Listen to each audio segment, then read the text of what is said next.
जितने आस्था चैनल पर कथा सुन रहे हो, जितने फेसबुक और यूट्यूब पर सुन रहे हो, बहुत सावधानी से सुनना। तो जिनकी यहाँ संपदा की कमी होती है, वैभव की कमी होती है, लक्ष्मी की कमी होती है, प्रतिष्ठा की कमी होती है, धन की कमी होती है, उसके लिए अधिक मास के महीने में जैसे पहले दिन का अधिक मास होता है, ऐसे 5वां दिन का जो अधिक मास होता है पंचमी तिथि का।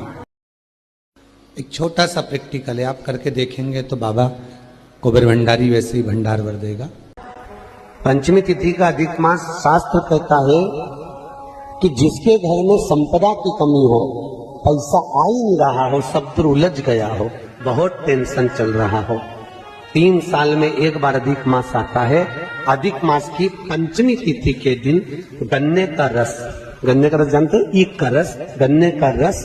तुलसी जी के क्यारे में हाथ में लेकर 7 बार अपना नाम और गोत्र बोलकर छोड़ दो। जिंदगी में 3 साल में तो करोड़पति बनकर बैठ जाओगे, कभी लक्ष्मी की कमी नहीं आ सकती। अगला अधिक मास आएगा तो तुम तैयारी में बैठे रहोगे कि फिर पंचमी तिथि आए, फिर मैं गन्ने का रस दूं। अधिक मास के सिवा नहीं कर सकते, केवल अधिक मास। कोई कार्य के लिए आप जा रहे हैं और वो कार्य अटक रहा है, नहीं हो रहा, बहुत प्रयास कर लिया आपने, बहुत दिन से लगे हुए कि यह काम होना ही चाहिए, नहीं हो रहा। एक कटोरी में गंगा का जल निकाल लीजिए और कटोरी में गंगा का जल निकालकर तुम्हारे घर में एक सिक्का पड़ा हो, 1 रुपया, 2 रुपया, 5 रुपया, कोई सा भी एक सिक्का पड़ा हो, कुंदकेश्वर महादेव का नाम लेकर, जहां परिंडा होता है, पानी का मटका होता है, पितरों का स्थान होता है, हंडा भरते हो, मटका भरते हो, उसके पास में उस कटोरी को रखकर 1 का सिक्का, 2 का सिक्का, 5 का सिक्का, 10 का सिक्का, जो तुम्हारे पास सिक्का पड़ा हो, वो सिक्के को हथेली में लेकर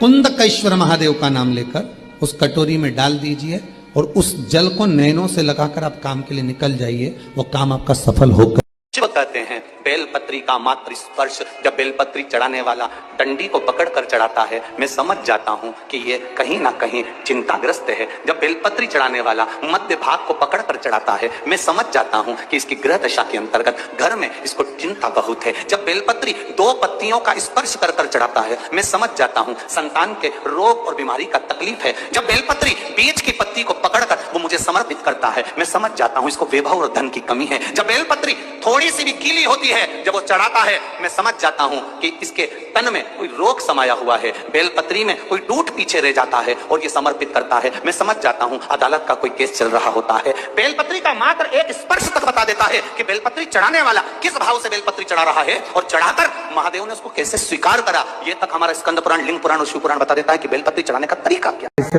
5वां दिन का जो अधिक मास होता है पंचमी तिथि का। की कथा कहती है दर्पण इतना बड़ा ले लो, बंदर वाला अगर दर्पण वाली नहीं तो इतना बड़ा दर्पण लो, हनुमान जी के मंदिर में जाकर, क्योंकि हनुमान शंकर का ही अवतार है, हनुमान जी के मंदिर में जाकर हनुमान जी के उल्टे पांव का थोड़ा सा सिंदूर, चरण का थोड़ा सा सिंदूर एक कागज में लेकर आ जाइए और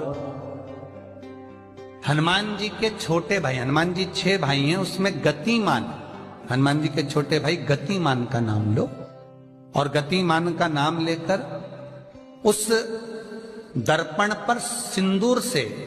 त्रिशूल बना दो, सिंदूर से त्रिशूल बनाकर उस दर्पण को घर के बाहर,